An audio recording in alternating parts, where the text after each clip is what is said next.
Komið sæl, það var bakki hér sem lá við suðvesturhornið í dag og snjóaði svolítið úr honum. Mest úrkoma mældist í Vestmannaeyjum, eitthvað 38 millimetrar í dag. Það var víða snjókoma á Reykjanesinu og inn á höfuðborgarsvæðinu snjómuga seinni partinn.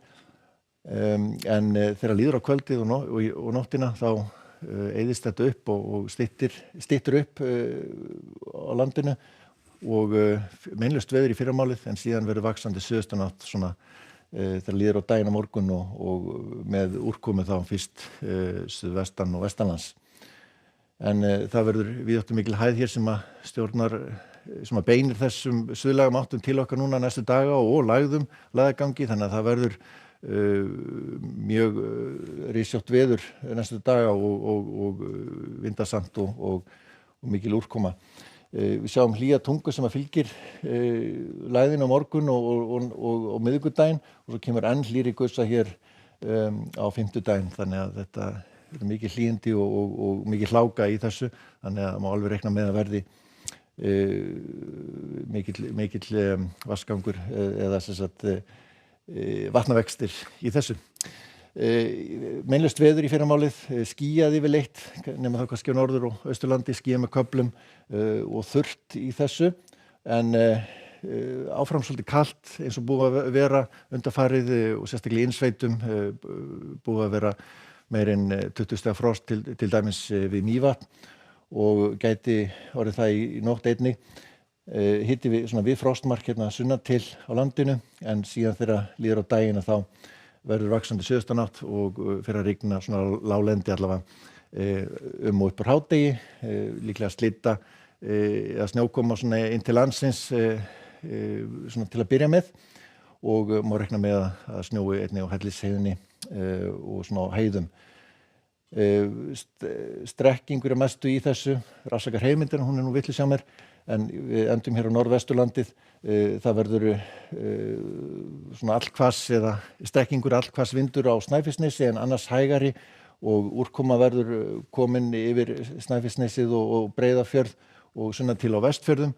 Annars staðar þurrt þetta leyti en annars þegar líður á daginn og seint á morgun þá verður úrkomusvæði komið hér yfir norðvesturlandið og líklegast þá slydda eða snjókoma víðast hvar á norðvesturlandi enda svolítið svalt.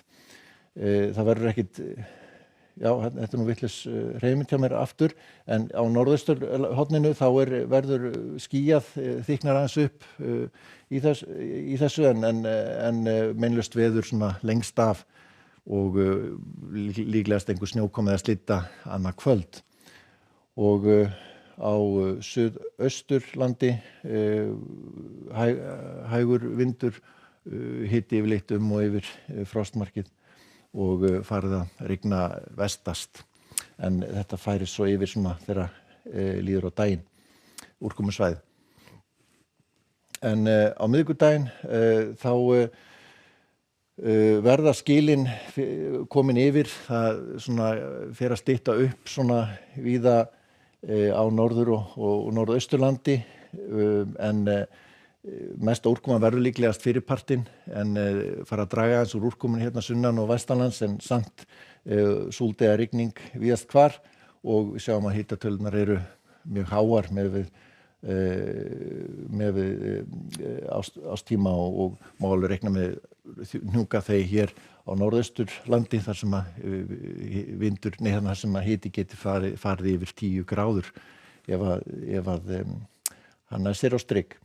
Nokkuð ákveðið sunnanátt, þannig að það má reikna með að verði svona allhvass eða hvass vindur og við sjáum upp á hálendi stormur og nokkuð kvíðótt víða hér, sérstaklega á Norðurlandi. Og á fimmtudaginn þá koma kuldaskil inn á landið og seinni partinn gangi yfir landið, þannig að það lægir þá á eftir þeim, en undan þeim nokkuð hvöss suðaustanátt og mikil úrkoma sunnan til sérstaklega, en úrkoma lítið norðaustan til og sjáum að hitatölur mjög háar. Og á föstudaginn enn önnur lægð, jafnvel með djúp, og það verður líklega stormur þá við suðvesturströndina í það minnsta, en besta veðrið þá norðaustan til. Þannig að það miklar umhleymingar og mikið læti í veðrinu næstu daga að gera að fylgjast með. Verið sæl.